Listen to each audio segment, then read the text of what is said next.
les quatre coins du monde, 20 jeunes étrangères ont pu, grâce au journal Elle, partir à la découverte de la France et des Français. Après une incursion dans le passé royal, ces aimables ambassadrices ont voulu connaître le français d'aujourd'hui, ses défauts et ses qualités. Si l'on en croit la mimique de Roger Pierre et Jean-Marc Thibault, le français est frivole, mais il est aussi courageux. Toutes les femmes du monde vous diront qu'il est sentimental, jusqu'à l'âge tout au moins où la gourmandise s'empare de lui. Bobby Nambour présente C'est moi, une série de portraits des résidents du foyer logement de Plougasnou, Lucienne Reimer, épisode 1, de Morlaix à Brest. À cette époque-là, j'étais quand même une fille podère, tandis que maintenant je suis Madame Reimer.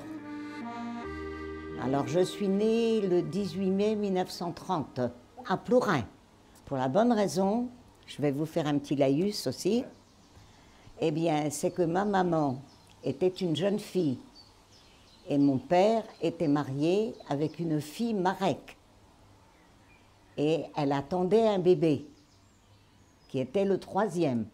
Et ce troisième, bien sûr, il est né et la maman est décédée le lendemain. Et comme le frère de ma maman était marié avec la sœur de mon père, et ma mère était jeune fille à l'époque, et son frère lui a dit quand même, Louise, elle s'appelait Louise, ma maman, elle dit, tu vas quand même pas abandonner ces trois enfants-là. Il vient de naître le petit dernier, et les deux autres, bon, ben, ils sont déjà plus grands quand même. Et voilà, tant et si bien que ma mère est restée à la ferme de Plourin, et là, elle m'a eu. D'accord. Voilà.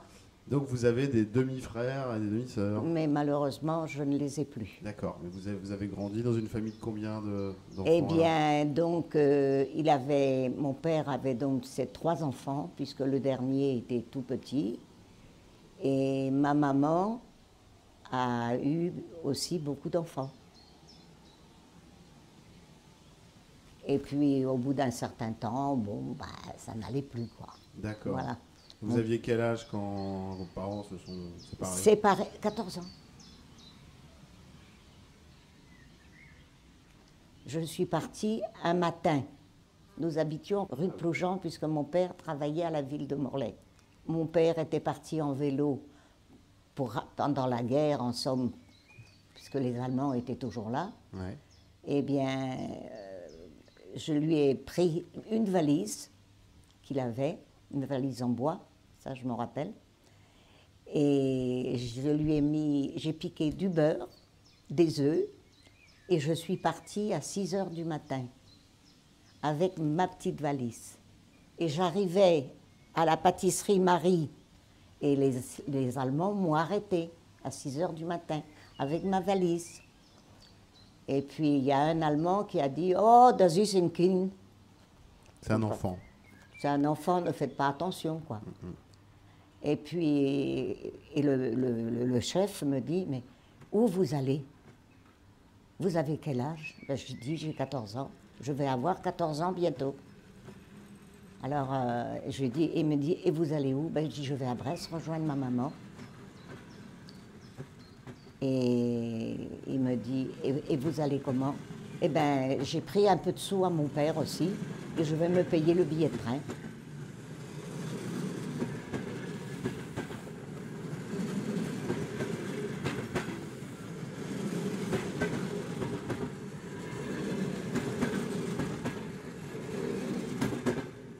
J'arrive à Brest, je reprends ma valise et je vais directement du côté de Recouvrance, puisque c'est là que ma maman travaillait à l'Arsenal, et j'arrive avec les gendarmes français qui étaient là.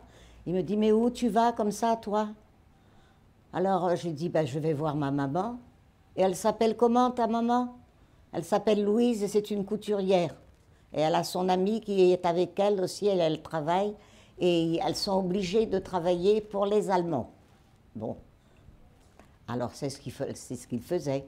Alors il me dit, ben, je vais te conduire, mais donne-moi ta valise parce que, dis donc, il dit, tu es solide quand même, il dit, parce qu'elle est lourde ta valise.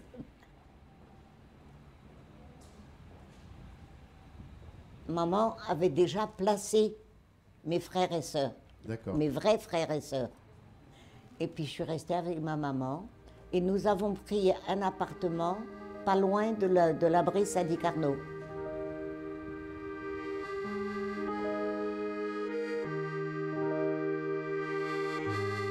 Une série Bobinambour avec la résidence autonomie de Quéricanol à Plouguenot.